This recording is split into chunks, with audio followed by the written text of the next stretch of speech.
Welcome everybody to this is our fourth TetherSAFE community call where we bring our members together for a live discussion, and then we send that recording out to 2,500 plus of our Tether members and our Tether friends.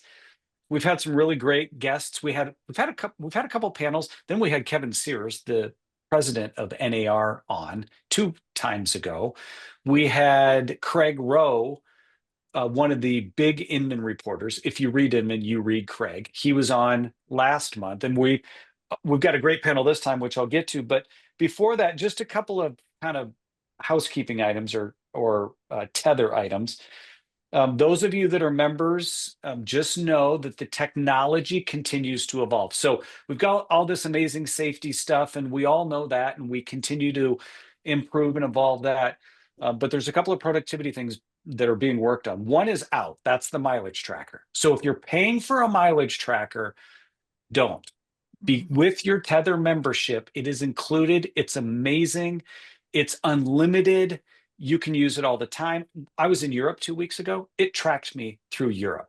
That's how this thing works. It's unbelievable. And the other thing is, and I'm just foreshadowing, and I'm not going to show it, but we've had a lot of people ask about a receipt tracker, which doesn't sound all that sexy, but this one is, because when you take a picture of a receipt, it doesn't just throw it in the folder. It uses technology to read all the items, itemize them, and throw them into folders for you. So super cool. Those are we're a safety company, but these are a couple of productivity things that I think you're going to love. And if you're paying for them now, stop, because we're providing it to you. Okay. Also, Scott, Vanessa, and I will be at the National Association of Realtors NXT conference Thursday through Sunday. This Thursday through Sunday, it's in Houston. We will be at the NAR Reach booth.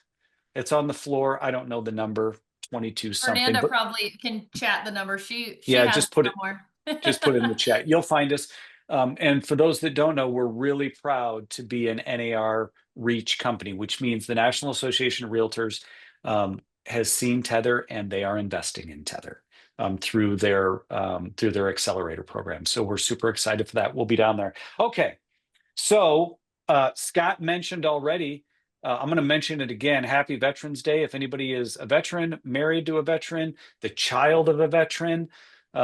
I think for Tether, I mean, we should probably add this up, Scott. I think like half of our company, we're not a huge company, we're about to become, but before we scale, we could say like half of our staff are veterans, literally, including who I'm going to introduce to talk about some new markets, Vanessa Martin. She's one of our co-founders. She is a veteran. And we're thrilled to have all of our veterans, and we're thrilled to have Vanessa. Vanessa, tell us just quickly about a few of the new markets that Tether has just launched in. Awesome. Thank you. Thank you. And yes, I echo Happy Veterans Day. Brian on the call is also a veteran, not from the same branch. Mine was better. But anyway, on to our updates. We wanted to mention a few of our new markets. If anyone on the call is a part of this market and you're unaware of your full benefit, please check in. We just launched with Metro Tex. Super, super excited. We'd been on with Collin County. And as you know, Collin County and Metro Tex are now one, and they have continued to offer Tether RE as a member benefit. We're so excited. We had the official launch just days ago. So we encourage you, if you're on the call and you already know about it, let all of your agent friends know that they have this free member benefit. Also wanted to mention a new addition, GMAR, Greater Milwaukee Association of Realtors, is now part of the TetherSAFE family. Before that, West Virginia. So this is great. We are excited about this one because this is a state association. West Virginia is also bundling in some lookups, you guys. So please look into what your association is offering. If you are on the call and you're like, wait a minute, what are you talking about? There are associations that offer this.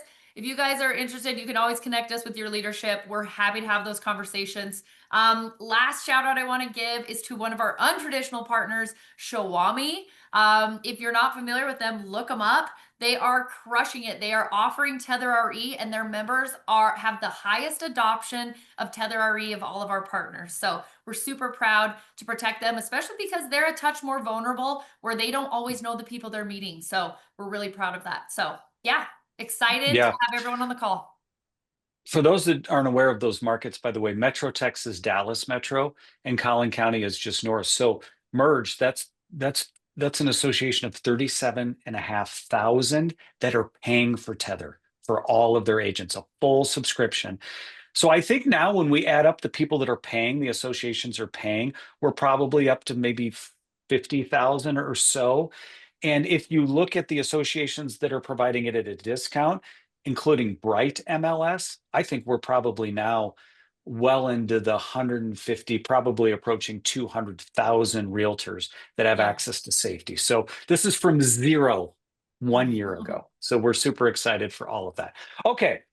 Speaking of excitement, we're going to get into our panel, but first things first, if you're on the call and just chat where you're from, just throw it in the chat. Get you using the keyboard. We're going to use the chat for questions as well, but just throw it in the chat. Where are you from? And that will help us kind of know know who we're talking to. Okay, so let's get into our panel. First of all, none of us have prepped and prepared and circulated questions. And that's what makes a great panel. This is going to feel like almost like a media interview to some regards, but we all know each other and I am so excited. I'm just going to touch on who is here and then we aren't going to mess around. We're getting right into questions. We have Monica Monson from Scottsdale, Arizona. She is an ultra luxury agent.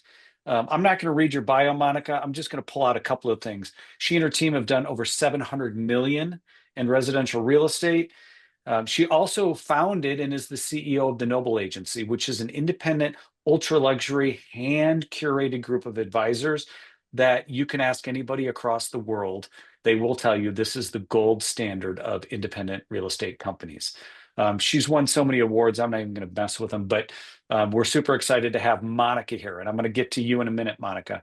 From Naples, Florida, we've got Yasmin Saad, who is originally a Midwesterner from Omaha, Nebraska. She swam Division I at Nebraska and at the University of Miami and moved to Naples, where she co-founded the Saad team, again, known far and wide as elite among elite luxury real estate teams. Again, she's always in the top 1% of a market that is tough to be in the top 1% of. So we're super excited to welcome Yasmin. And then last but not least, and Tracie, you're going to be my first question. We've got Tracie Goldling, a lifelong New Yorker. She's a 1%er of New York brokers and has been for a long time. She's actually, if you think that that background that she's got is fake, it's not. It's her apartment in Tribeca where she lives. If you look at her website and you look at her past sales, on the top row, and I just stopped at the top row, she's got three over $20 million. So this is what luxury looks like in New York City. And Tracie, I'm going to start with you.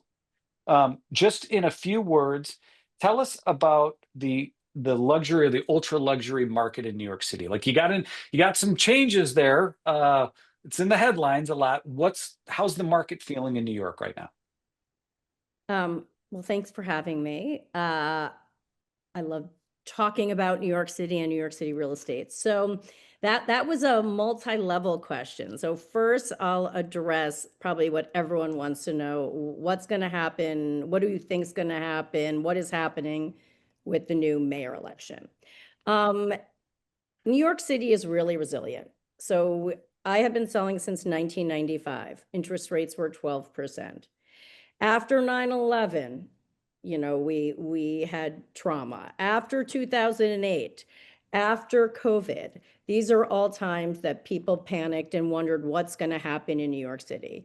And each time, it's almost as if it's a playbook. The same thing happens. People take pause. They want to wait and see what's going to happen. They want to wait and see if more listings are going to get listed and if prices are going to drop. They want to see what their friends are going to do. And the people who actually transact in that time when people pause are the ones who tend to get the best deals or get the best opportunities in the market. And then people pause and they all end up coming back in the market at the same time. Then there's a rush of buyers, and it's happened time and time again. So we are seeing a slight slowdown. We are seeing some clients saying, I want to wait and see what happens. And then certain areas are quieter than others. We don't know why, but certain areas we're not seeing any sort of pause, and in others we are. Yeah. And in our upper market, you know, New York is like a London or a Paris, or so it's very international. So not only do we have people who live in our city, who work in our city, we have people who it's their second home. We have people who it's their fifth home. So we do have a very large buyer pool. It's not just one type of person. So New York will be fine. It feels like, thank you for that, and well said. I'll bet you're having to explain this or say this to people more outside of New York than inside of New That's York. it. Like Every everybody in New broker York's calls me. like, yeah, we've been here. Like we're New Yeah. Yorkers, we'll be fine. But everybody outside is asking questions like I ask, which is like, what's going on? No, New York, Interesting. just so you know, New Yorkers still, you know, panic also, especially if you have not been in New York for a long period of time, or you're going to make your first apartment or house purchase. You know, Yeah. everyone gets nervous. And so you just Yeah. make sure you're doing the right thing and you're not being the Yeah. fool. Okay, Yasmin, Naples, warmer. I assume you're heading into the busier season. What's going on down there right now in the luxury market? So, yeah, so interesting. I know people are always like, oh, everything happens in Naples like in season, which would be January through the end of April or Easter. Everything kind of just shuts down in a sense from a seasonal standpoint at that point. But what a lot of people don't really recognize or realize is we are a full 12-month a year marketplace. It did not start out that way when I was first here. It's like if you didn't sell, you didn't make any money in those first 3 months, like you were like starving for the entire year. So the market has really transitioned. We are a full-time year-round market. And, you know, how is the market really just kind of depends on if you're a buyer or a seller and what segment you're looking at. We, you know, like New York, like everywhere else, it's you have segments that are doing really great at certain points and some that are maybe a little bit softer. Um, we tend to be very insulated against a lot of things, you know, when it comes to big elections, presidential elections. Florida is going to win no matter what, much like Hawaii. You know, it doesn't matter who ends up winning. You know, you've got this sentiment. If it's a Democrat in the White House, people feel like there's a safe financial shelter in Florida. They move here. If it's a Republican, people feel like money's going to be really flush and there's going to be lots of bonuses and people are going to move here. So we Right, tend to right. win regardless. This year overall, when you look at the transactions, definitely started out slower. We've seen a strong pickup though throughout the year. I think at this point, all the outside factors, again, we also have a lot of people coming here, not only from out of state, but internationally. And so you have other factors that certainly impact those purchasing decisions. When it comes to the luxury market, you know, it is definitely in line with the stock market. When the stock market tends to be up, our Mhm. luxury market tends to be up.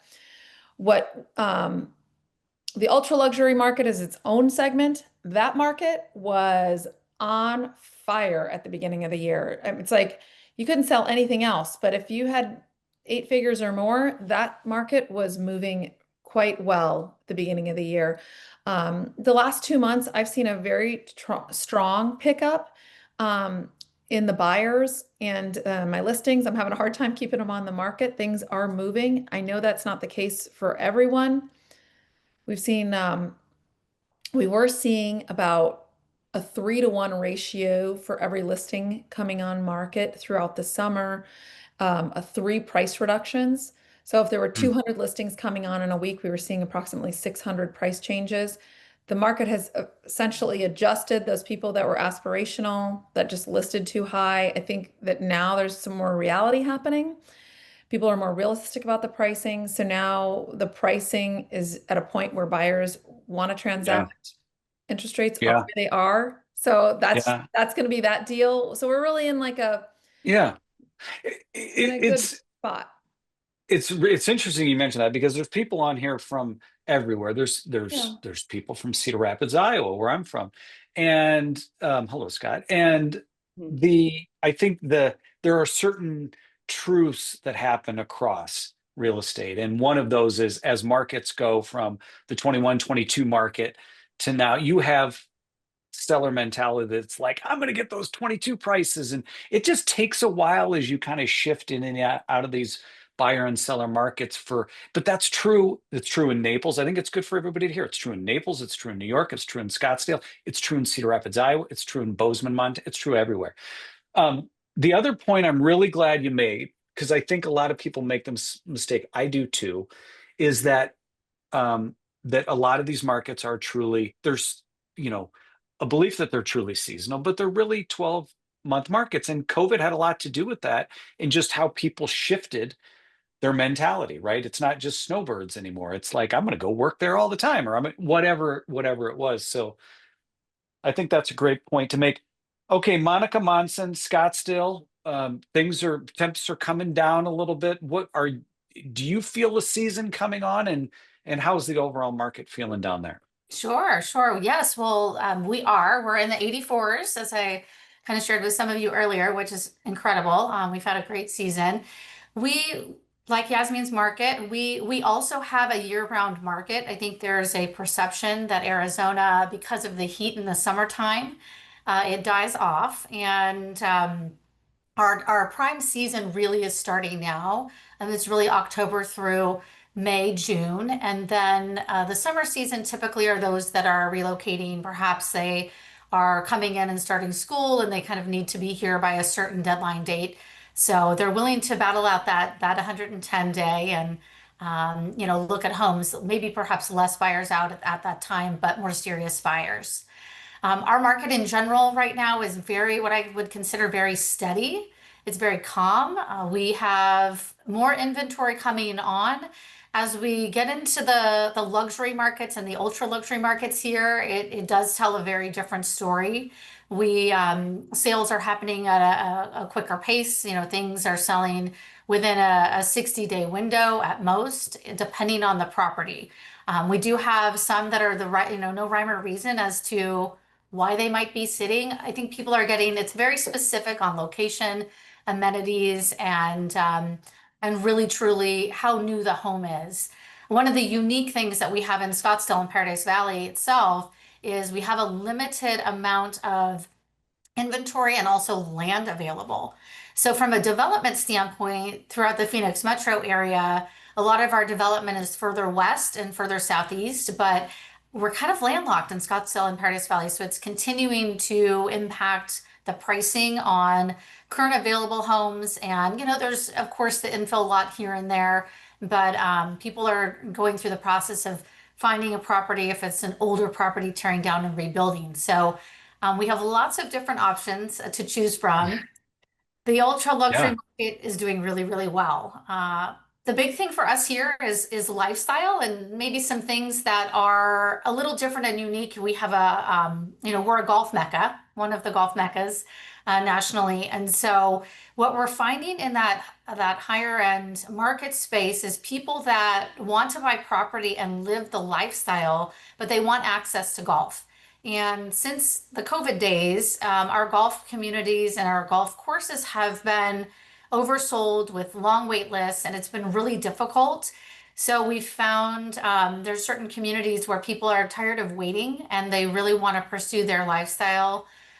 So they're actually overpaying for properties just to get access to be able to buy a golf membership. So it's an interesting lifestyle component to what we're seeing right now in that high net worth, ultra high net worth space.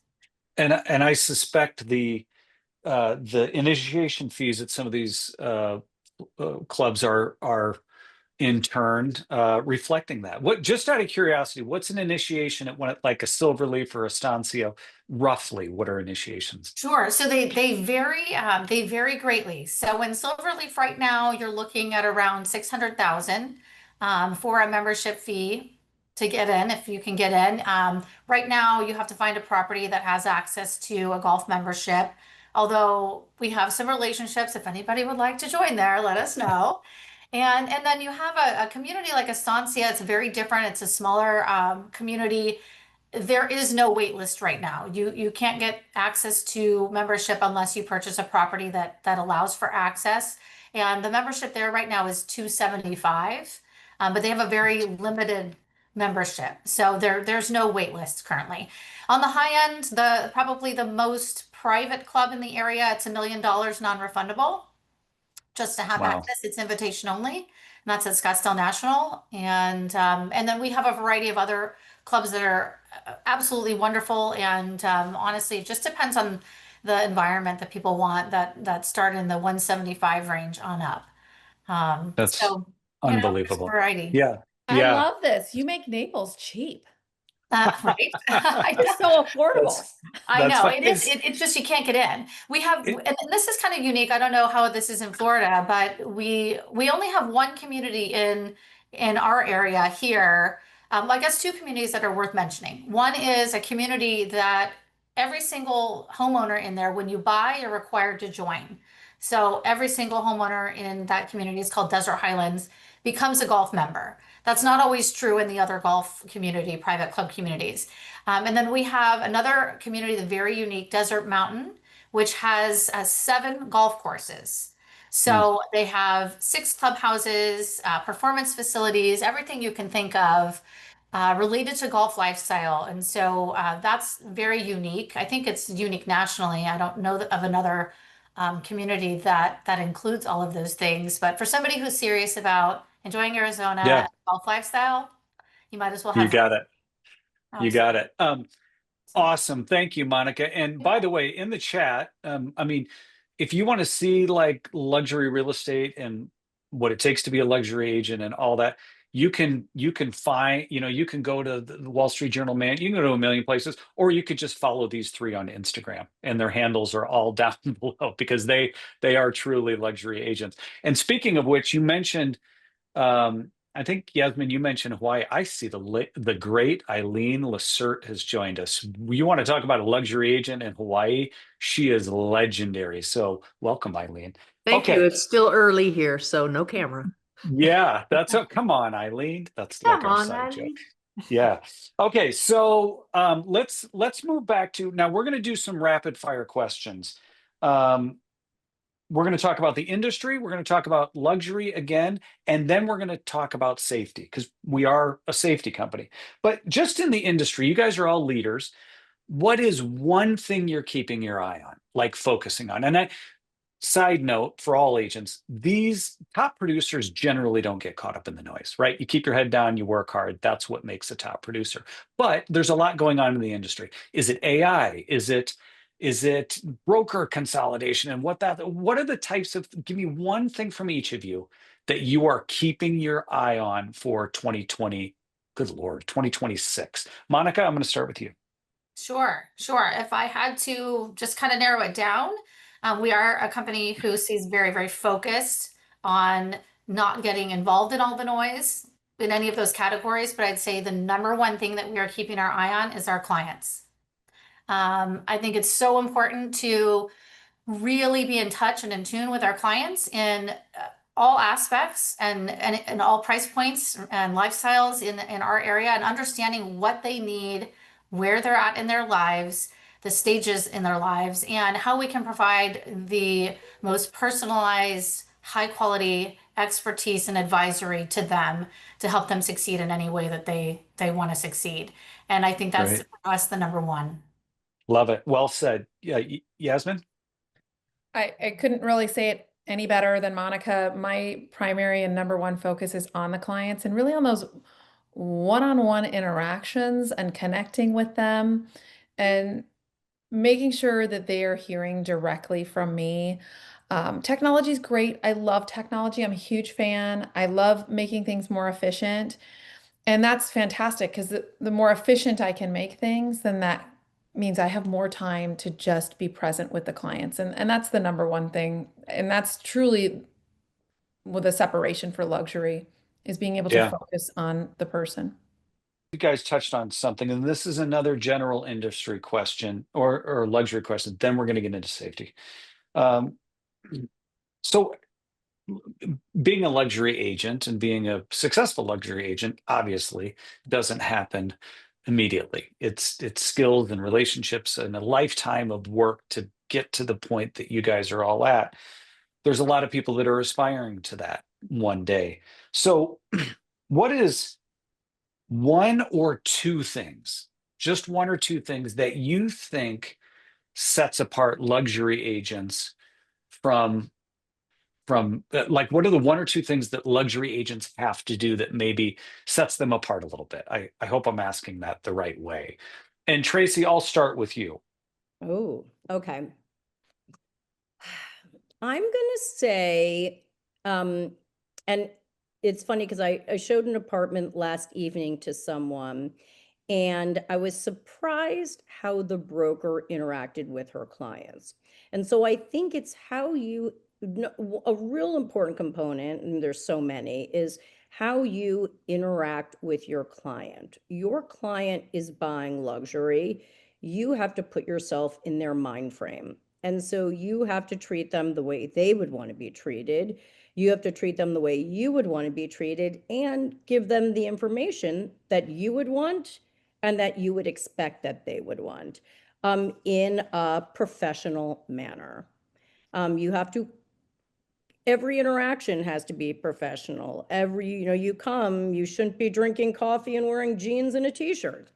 You need to present yourself in a way that shows them that you are knowledgeable and professional. And so there's so much that goes into it, from presenting them data to having conversations with them to follow up.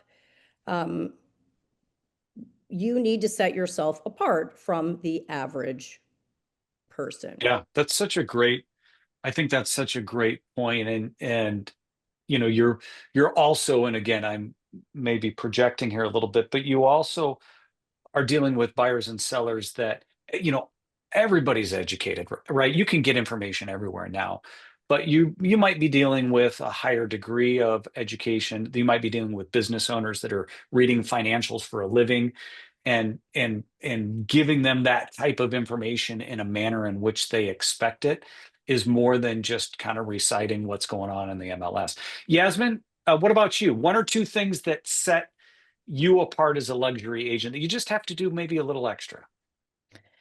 You know, I have found, first of all, dealing with folks in the luxury sector is so much easier because they already understand so many of the details and things. And quite frankly, a lot of times the financials aren't necessarily a big conversation. I'm not sharing with them anything that they can find online. I mean, yes, I'll know all the property information and all the details, but if they're buying a $10 million condo, they aren't like the minutia of, okay, what are the quarterly fees and what are the taxes and okay, what's my electric bill going to be? Like it's not, that's not the conversation. So for me, really when I'm with a client, and Brennan, you actually got to kind of experience this a little bit because you came down and I shared with you a little bit about how I work with folks. That when I'm with someone, I like to find out what's important to them. Most of the time, a move here is a luxury purchase. This is a retirement purchase. This is not a move for a job. It's not a move for schools. They don't have to be concerned about a commute.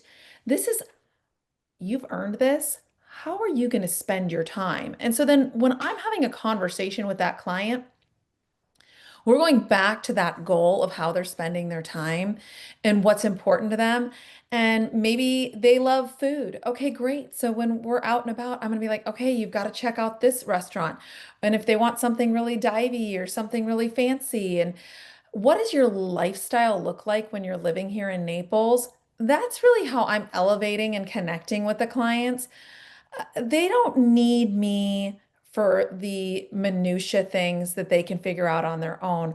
But when we can talk about how my life is going to look here and how we're going to craft that and create that, that's where it really is a big difference. And I do find that when I talk with folks, it's not uncommon that they will tell me, they're like, I've bought several homes. I've never had this kind of a conversation. I've never, had this kind of an experience.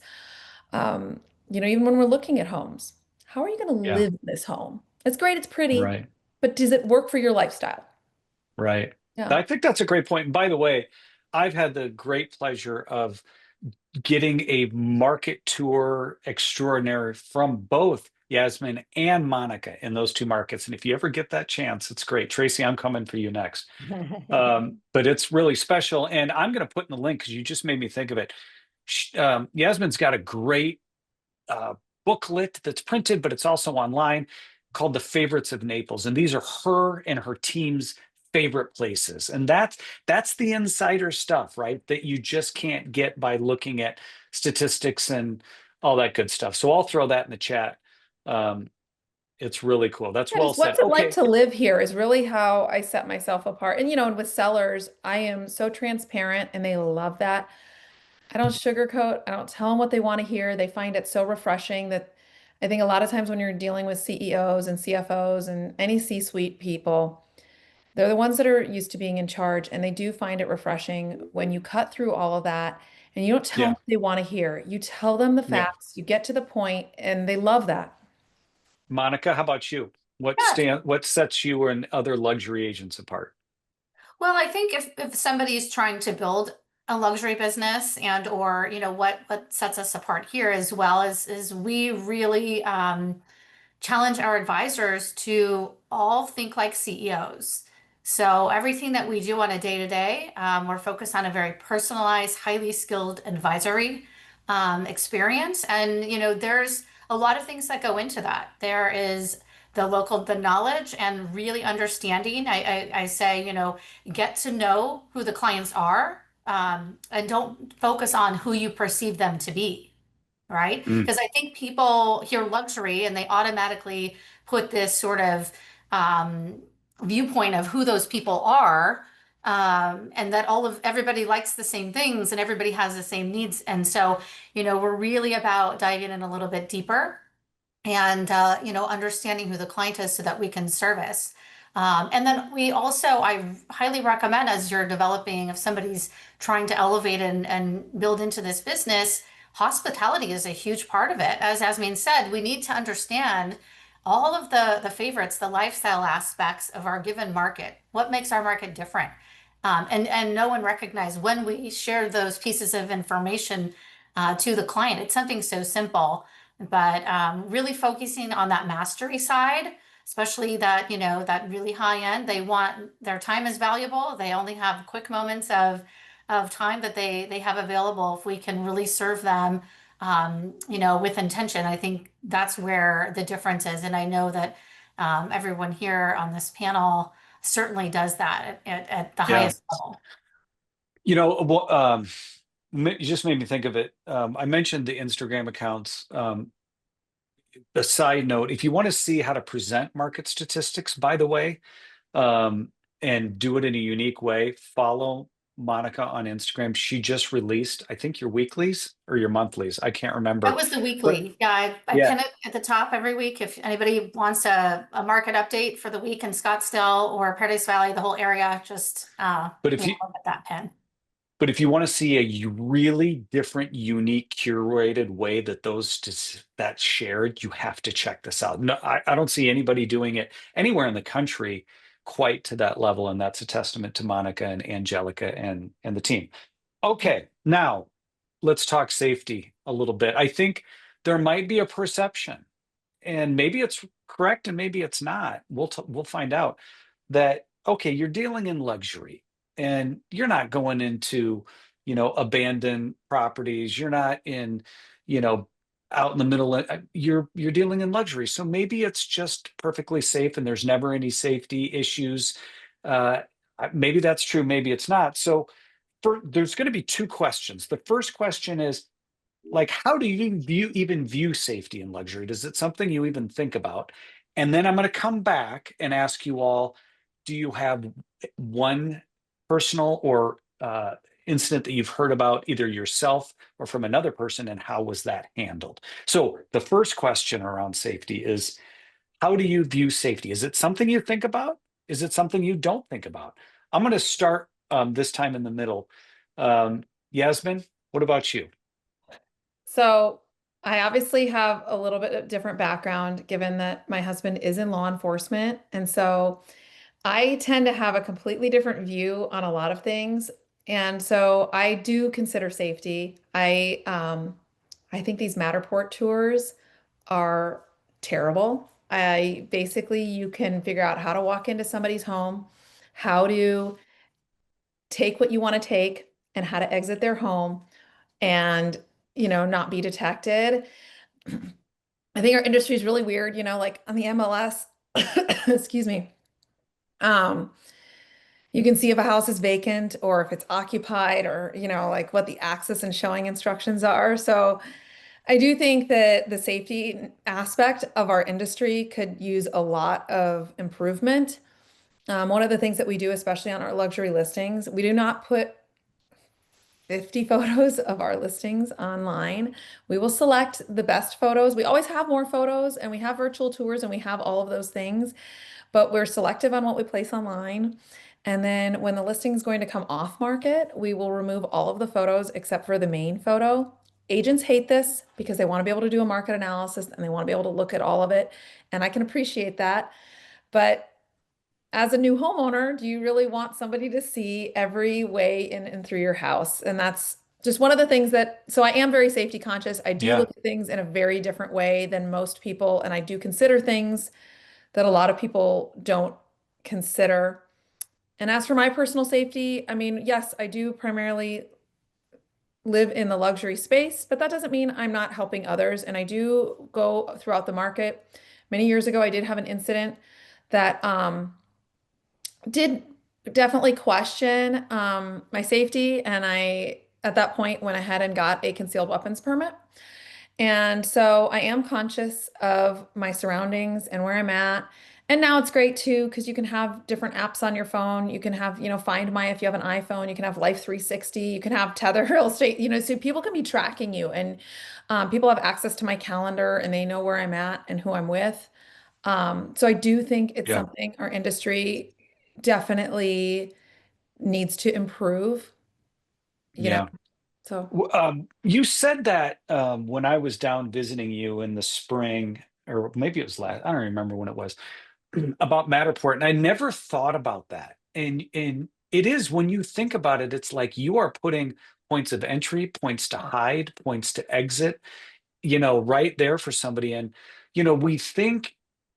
we talk about safety not enough, but when we do, it's like, hey, don't get blocked in a driveway, and hey, make sure you tell your office. I mean, some obvious things, and those are important, by the way, but there's so many things like what you just mentioned that aren't obvious to people, that are just like, when you hear them, you're like, duh, you're putting a map to an entire house online, and people can do what they do with the map. So anyway, okay, um and I that's would great. also just say gated communities are, I don't care where you are, they are a false sense of security. Yeah, good point as well. Okay. Yeah. Monica, I'm going to go to you next, because Tracie, I've got a couple questions for you about the city. But Monica, what about So- you? Do you think about safety? Do you not? Oh, absolutely. It's always on our minds. And, in Arizona, there's a lot of gated communities, and I agree wholeheartedly that just because it's gated doesn't mean that it is more protected. But right now, I think we have three areas of safety that we're really looking at in our industry. There's the personal safety as advisors, and those that we work with, our client safety, and then the home.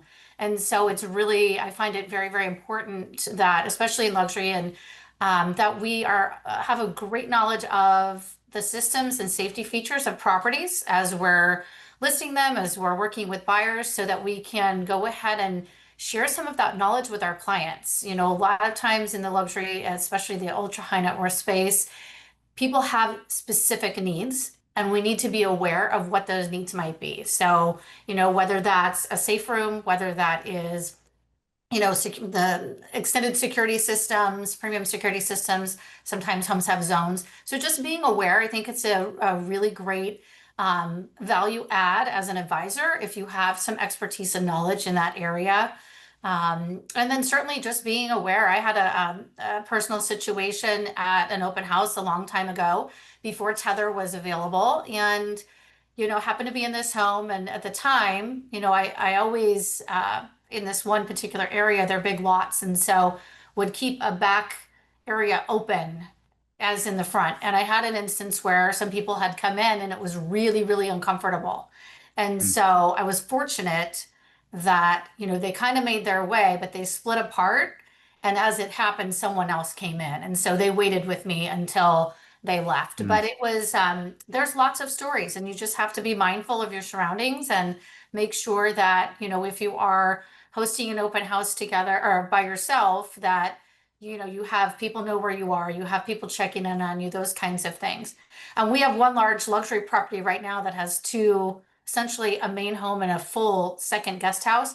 And we always have two advisors on that because of the size, Yeah. because of how it's laid out. So just be mindful, and Tether's been really great from that standpoint for us. Yeah, you know, a 5, 7, 9,000 square foot house is awfully hard for one person to keep track of where everybody is. I mean, it is for a smaller Very house difficult. too, but yeah. And by the way, back to the luxury thing, when you visit the Noble Agency, you won't ever meet a real estate agent, and you'll never meet a realtor. You will meet advisors. And that's, by the way, that's how they talk and behave around luxury. And it always makes an impression. So anyway. Oh, thank you. Okay, Tony. Yeah, thanks, Tony. Tony's on the NAR Safety Committee, and you know, we've been part of these conversations. Vanessa is, I don't know that there's anybody in America that has been tapped more in the last year to talk about safety and where safety's heading than Vanessa Martin. And it's great and it's exciting, but it's like a lot of things. Safety can feel like insurance. You don't really get excited about it until you need it. And then, boy, you're sure glad you have it. So anyway, yeah. Vanessa, you unmuted yourself. Were you going to say something? Yeah, I love that Tony said this. Like, you know, the National Association for Realtors has an amazing committee, and I've got to speak to them directly the last 2 years, but I like hearing him say that, like, it needs to be talked about more. So, Yeah. you know, we do believe that we need to find a balance between exploiting victims and discussing what happens. And we're hoping, you know, we've been talking internally about a really tactful way to do that. Because when you start talking about what is happening, that's how you talk about prevention, right? You can talk about what could have been different to change the outcome. And I know it sounds, in some ways, it sounds like victim blaming, but all we're trying to do is prevent this from happening again. So having Yeah. conversations like this, where, you know, a lot of people look at you three powerhouse women in this luxury and ultra luxury space and think, oh, you guys never are in danger, you know? So to hear that it doesn't segment, safety affects every aspect of real estate it's really powerful. And I Yeah. just love these Yeah. conversations.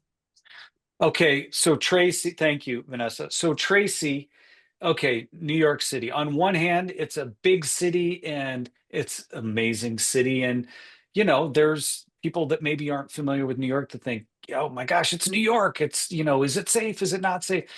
On the other hand, you're dealing with pretty secure situations with potentially, I'm assuming here, I may be wrong, with doormen and security systems that are, you know, next level, all that kind of stuff. So as a New Yorker, first of all, how do you view safety? Is it something you think about?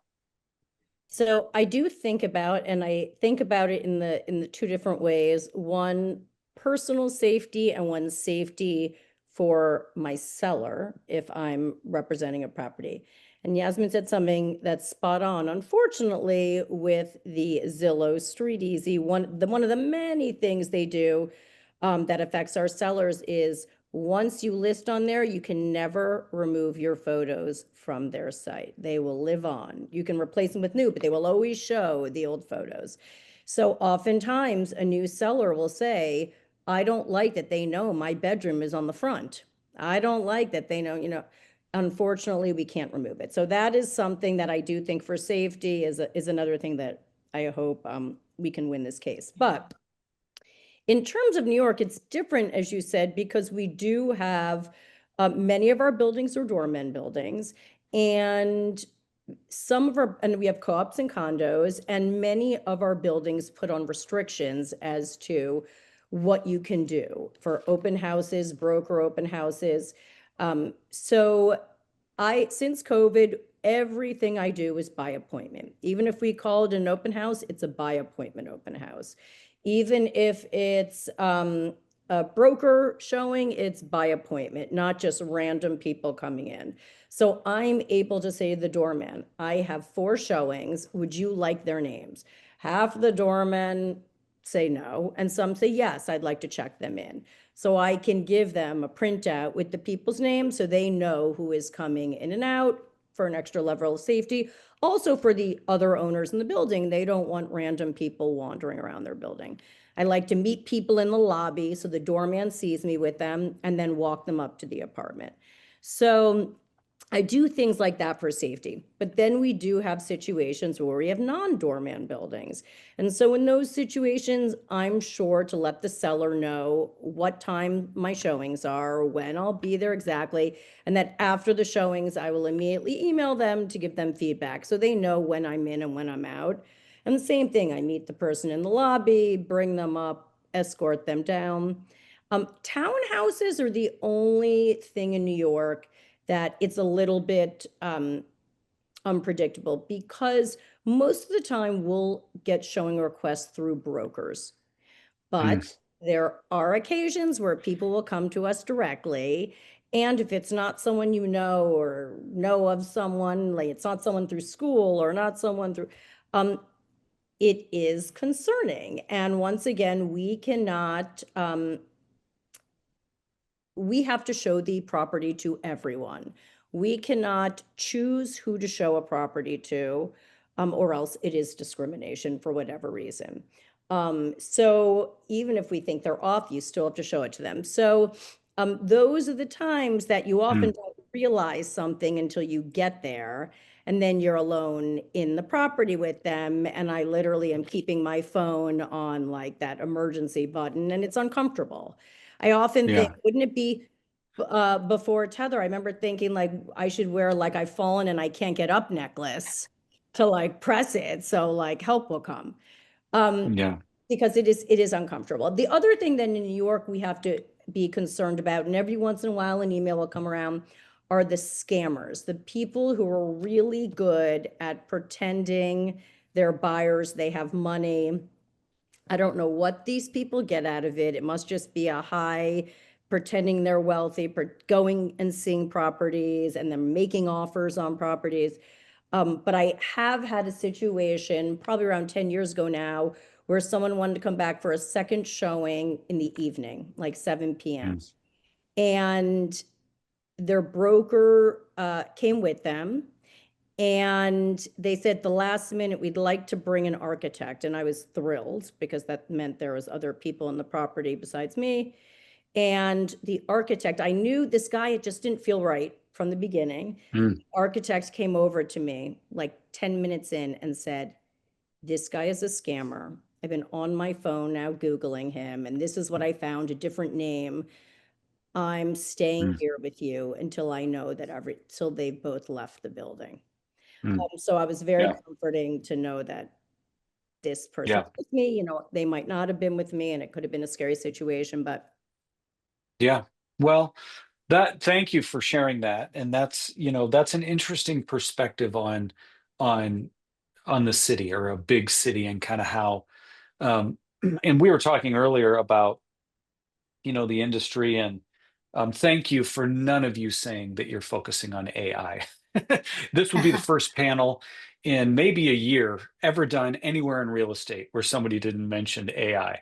However, I will say that for all the predicted technology advances that AI may or may not be a part of, guess who's really trying to use AI? Scammers, right? And that will get more sophisticated, and it'll be harder to see what's a phishing scam and what's not, and everything in between. So anyway, yeah. Eileen, by the way, is a technology genius. And if there's anybody that could figure out how to filter through them with using AI, it'd be Eileen. So I there make you go. sure when I know, I mean, you try to, be polite, even if your radar's up that they're scammers. And just to share a quick one with you, Sure. I just had one that I figured he was a scam, but then he said, let's FaceTime tomorrow with my wife. And and I thought, okay, maybe he's not, and it's the higher the price, the more scammers you get. So I said, okay, I'll send you a Zoom link. And he said, oh no, I'll send you a Zoom link. And then of course my hair went straight up.